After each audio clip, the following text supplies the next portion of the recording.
Welcome to week 16. I hope you've been enjoying this series and applying your newly learned skills. Well, today's a good topic, and it's only going to take a few minutes of your time today because I'm going to be very focused in what I'm going to speak on. Today's webinar is called I've Got What It Takes to Be a Leader, and it's a chapter from Underneath It All. So for those of you who have the book, you're going to want to be sure to sit and talk about this after and read more information. Do you know what's different about leaders? Leaders have an attitude of taking charge, which is not the same as the skill of taking charge. Do you want me to say that again? All right. What it means is leadership, it starts with having an attitude that I want to be a leader, I can be a leader, I can learn how to be a leader. And then you develop the skills of leadership, which include everything from mentoring to managing to knowing how to give feedback to others and so forth. When you recognize this truth and fully subscribe to it, your role in the administrative profession is going to blossom. Part of leadership is taking risks. And this is something we're going to talk about throughout this program, and maybe we even mentioned it earlier when we talked about being a star, how you have to kind of step out if you're going to go on this journey. The thing about risk-taking is, and leadership, is you stand out. And sometimes when you stand out, others aren't quite as happy that you're standing out. And what you need to do is just keep moving forward, keep your focus, and just know that you're doing good work. There are many ways that you can demonstrate leadership as an administrative professional. I'm going to share a few of these with you, and I'd like you to think about them. Maybe they're things you're already doing, or they're things that you can add to your plate. A good one. You can be a mediator between two other admins that are having a difficulty working through their personality clashes. Maybe you can relate to that.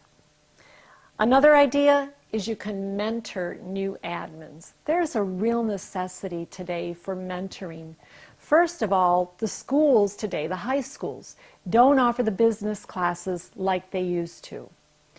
And therefore, we have this mass of people coming into the administrative profession who really didn't get exposed to it and have the kinds of business classes that I took when I was in my junior and senior year of high school. The other part of that is the role has changed dramatically. So as I hear some of these younger people starting out and thinking about the profession, a lot of them think it's a dead-end job, that it's not very exciting, and it's a job you take till you get to something else. Well, we know it's a great profession.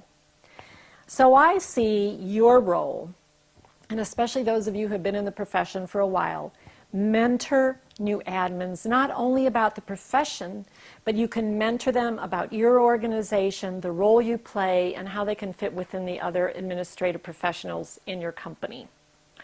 Third, coach seasoned administrative professionals to be their best and not rest on their laurels. I can't tell you how many times I hear administrative assistants tell me that seasoned assistants are very comfortable where they are and they have no desire to move on. That's pretty sad from where I sit. This is a great opportunity for you to develop those leadership skills, coach and encourage these seasoned, wonderful assistants that there is more. And they also need to share their expertise with you and the others in the profession. This is a fun one. You can create and lead an administrative team or a group. When I worked as an executive assistant and later in my career, I created two groups of star achievers. One was within a company where I was working for the CEO of a big bank in Memphis, Tennessee, and I wanted to start implementing training for the assistants. And fortunately, I have a great executive who was willing to let me do that. So I started a group for the assistants, and if you recall, I'm very much into Star Achievement, and I'm the creator of Star Achievement. I called the group the Star Achievers. I led that group through many training sessions, and my organization was really happy that I had volunteered to do that for no extra money, mind you, and I did it on my own time. Another group that I'm really proud of that I started in 1990, between 90 and 92, and this group still exists today. It was called the Star Achievers. It's in Virginia Beach, is where I was living at the time I started the organization. And that organization was specifically for assistants who reported to CEOs or presidents. Now, this was an association where we didn't have a board, and I didn't want all that formality with my group. We were a more informal but formal network. We had procedures and policies and so forth. Well, what I want to tell you about that group is that I left Virginia Beach in '92 because of my husband's job. He had an opportunity to go somewhere else in advance, so we did that. But this group, they stayed together. Now, they've had a couple people change over and so forth, but really the core group is still together in 2009. So do you see? There are all kinds of opportunities for you to be a leader. Another way that I believe you can be a leader is rally your department and get them to start and implement new processes.